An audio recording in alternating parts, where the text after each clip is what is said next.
Hey everybody, this is Rex from STURRDRUM Studios, and this is Paleo Files, Episode 2's Q&A for Tyrannosaurus Rex, or the Tyrant-Lizard King. So, I'm going to look at some of these emails that we got. Again, if you haven't sent any emails, or if you do have some questions, you can always go to askpaleo@yahoo.com. Just send us an email, give us your name and your town that you're living in, so we know where these questions are actually coming from, because it's very interesting to be able to hear from people from, like Australia and all in the US. It's really awesome. But anyways, we're going to go ahead and get with this. I'm going to look through my questions here on the email, and let's get started. So, our first one, I'm going to pick this one right here, I guess. Okay, our first question is Steve from Avalon, California. All right. So, Steve, your question is, did the T-Rex have many enemies or competition? Yes. So, Tyrannosaurus Rex, it was the top predator of the animal kingdom at that time, but it did have some competition. So, the main competition would be other tyrannosaurs. Male tyrannosaurs, even female tyrannosaurs, facing off against each other. Tyrannosaurs did, in fact, sometimes become cannibalistic in nature. And especially on their young. So if a male tyrannosaur came into, a nest or something of another tyrannosaur family, and say it was not his, or none of the parents were there, then that male tyrannosaur or female tyrannosaur would actually take out the competition. So, meaning it would probably have most likely eaten the young. Kind of like lions today on the savannah. A male lion will go into a pride and face off against the other male lion, and if that male lion loses and there's cubs involved in that pride, the cubs get killed, because that male lion wants to reproduce and have its own kids.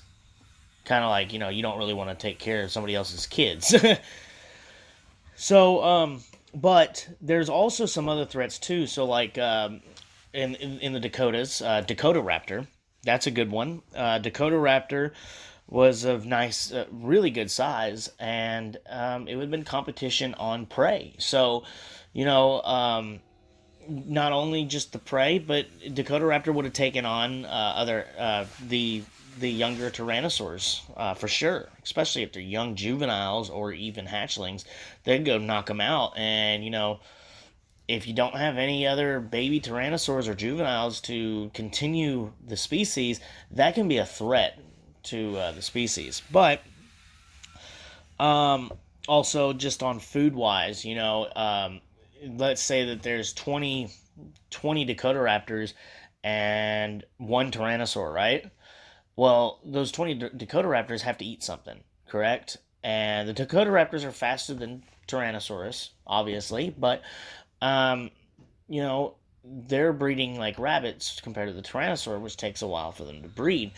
And the Dakota raptor would drive out the prey, because they have to have a lot of food to sustain the quantity of Dakota raptors. And the Tyrannosaur will eventually starve because all the food is taken out by these animals. So there's checks and balances in an ecosystem. Again, 20 Dakota raptors does not sound feasible in a single environmental ecosystem in that specific area. I mean, you're looking at like mountain lions. Mountain lions, there's one mountain lion per, I think it's 100 acres over in Big Bend. So, and then of course there's Nanotyrannus. I know that's a big issue with some people. Is Nanotyrannus is, it's either a small Tyrannosaurus Rex, or it could be a brand new species of Tyrannosaur, yada yada yada. Either way, if Nanotyrannus is a new species, which I do believe it is a brand new species, then that is an issue too, because Nanotyrannus would have tried to take out the competition as well. All predators tried to do that, take out the competition. And if a Tyrannosaurus Rex is juvenile, it's more susceptible to be killed than a full-grown adult Tyrannosaur. Another one would have been like Quetzalcoatlus. Quetzalcoatlus, again, giant flying reptile of the Cretaceous, that would have taken, baby tyrannosaurs like maraschino cherries. Just gobbled them up. That's it. And that's a threat to the species just because, say that there's only 2 tyrannosaurs left in the entire ecosystem and there's 5 babies left. They have hatchlings, 5 hatchlings. Well, what happens when 3 get eaten? Are the other 2 going to make it? I have no idea. Now, with the parental care that tyrannosaurs have, they might, but you honestly do not know. Let's see. Another good one would be, now this is not on the predatory side. This is more on the herbivorous side. Triceratops. Triceratops would have been a huge threat. It would have tried to take out young tyrannosaurs as well because it does not want to get killed when it becomes an adult. The tyrannosaur they don't want the tyrannosaur to become an adult because, that's a huge threat to younger Triceratops. And, another one would have been Ankylosaurus as well, just because you get hit by that club, you could break a leg, and that is detrimental to a tyrannosaur. If you get a broken leg, you cannot hunt. It's impossible. You will starve to death. So, there you go, Steve. There's my answers for those. I apologize. I'm going to cut it a little bit short on that. I need to go to the next question. But thank you, Steve, so much. And let's do Chelsea from... Tallulah, Georgia. I hope I'm pronouncing that right. I apologize. Tallulah, Georgia. Okay, your question is, did the T-Rex have feathers? Ooh, that's a good one. Okay, so we do know that, like, Utyrannus definitely had feathers. There's feather impressions. A lot of Coelurosaurs, which is the family of dinosaurs that gave rise to tyrannosaurs, did have feathers. That entire clade, the entire group there, had feathers. You see them on dromaeosaurs. You see them, on a lot of your, like Archaeopteryx and stuff like that. Obviously, Archaeopteryx was the first one that we found feathers on. But I believe that Tyrannosaurs, this is my thinking. I grew up on scaly dinosaurs. Some dinosaurs are cool to have feathers. Tyrannosaurus Rex, I don't like it to have feathers, but that's just my opinion, and my opinion doesn't matter if we find true evidence. But my theory, I got 2 theories. One theory is Tyrannosaurus Rex as a hatchling and a juvenile on up would have had feathers, but that climate there wasn't as cold as Utyrannus. Utyrannus, of course they had full feathers, but they were in a colder climate compared to North America, and I believe that when they're younger, they would have had feathers, and as they grew up, they would have lost their feathers, just because, for instance, elephants are mammals, correct? And rhinos are mammals. But they don't need fur because they have a lot more mass. It's a lot harder to get rid of heat if you have a covering. And tyrannosaurs were huge. So, again, I don't believe that the adults had it. But if they did, then, yeah, they would. I don't know. My other thing is that if tyrannosaurs were feathered, Tyrannosaurus Rex was feathered, then people would say, well, if they are feathered, then why haven't we found any impressions in the rock? The problem is that the impressions in the rock, it takes a certain kind of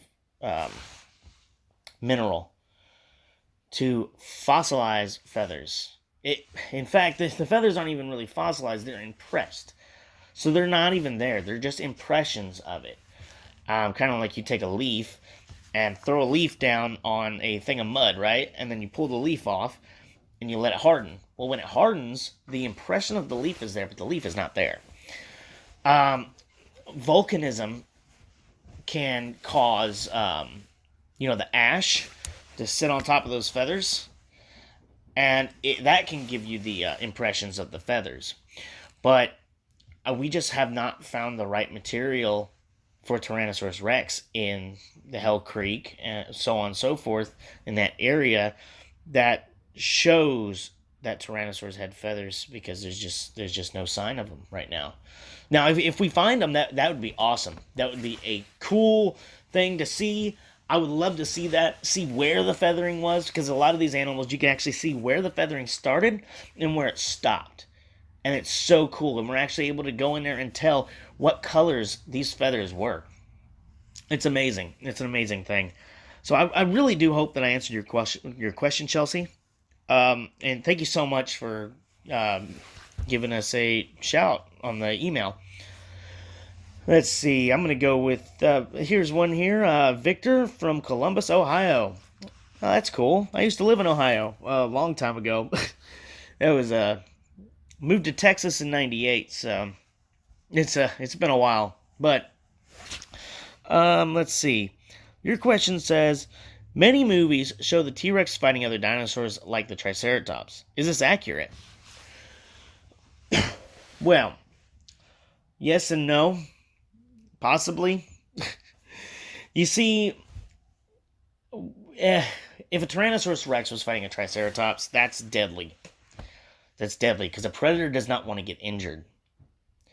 So a lot of the movies that show this whole elaborate fight scene going down between one Tyrannosaur and one Triceratops, if it's a full-grown Triceratops, the Tyrannosaurus, if it wasn't starving, would more than likely stay away from it. Now, if it can tell that it's injured, if it's a little sick, or if it's a younger Triceratops that's not very bright at, keeping a close eye out for predators, then yeah, it could totally find a way to take that animal down. But as for the movie wise, I just don't see that being possible. There's too much on the line for that Tyrannosaurus Rex, and it wants to live to see another day. So I hope that answered your question. Victor, thank you so much. David from Rye, England. Oh, wow. That's awesome. Thank you for contacting me, David. So, from Rye, England, I haven't gone there yet. I'd like to go there. I'd like to go to England, all of Europe. That would be awesome. So, let's see. Your question is, did T-Rex hunt alone or in packs? That is a fantastic question. And Victor, if you're still listening, this will kind of help you out. So, yes and no. I see Tyrannosaurs hunting in packs to an extent. Like, if there's a male and a female, right, they would stay together during breeding season and until the eggs or until the hatchlings have become juveniles, I believe. And then the male would eventually leave. And the female would more than likely have taught the juvenile or the subadult tyrannosaurs, the babies, how to hunt and all that. Because it would have been too much of a competition on that male tyrannosaur. But the male and female, during the breeding season and stuff, yeah, I'm sure they would have totally hunted in packs. It helps out the situation. And because of their cerebrum, That's the part of the brain that is for critical thinking. They were able to plan and execute a deadly attack, and they could communicate with each other. So yeah, I totally see them in certain situations, more likely than not on actually pack hunting. I do see that. Not a huge pack, but two maybe. And of course, this goes along with the whole Triceratops thing. If it's two Tyrannosaurs, yes, I could see two Tyrannosaurs, one distracting the adult Triceratops, and the other one coming in to the side and taking out its leg, or chomping right back behind the neck, behind the frill. I could see that. And then the one in the front coming in for the final blow, the kill, to take the Triceratops down. Same with Ankylosaur, the Ankylosaurus. So another thing would be the juveniles up to subadult. That time frame there, the female would have taken them out and taught them how to hunt, how to take down their prey, and I could see them hunting in a group, an even bigger group, kind of like an Albertosaur group, maybe 4, 5 of them. But once they got older, once they became a little bit older than subadult, I would believe that they would leave the group, or even into adult, leave the group and start their own family. So that's a big one that I answered for you. I hope I did answer your question there. I hope that really did help. And I'm going to go to my last question for the day. Okay, my last question is George from Brandon, Manitoba, Canada. Okay, awesome. I got somebody from Canada. I haven't been to Canada yet, but I want to go and see Scotty, the largest Tyrannosaur. Apparently it's bigger than Sioux, especially in bone mass and everything. Like, I want to see that. That is the oldest Tyrannosaur that we have found to date. That's beautiful. So yeah, George, your question is, how large was the T-Rex's brain? Okay.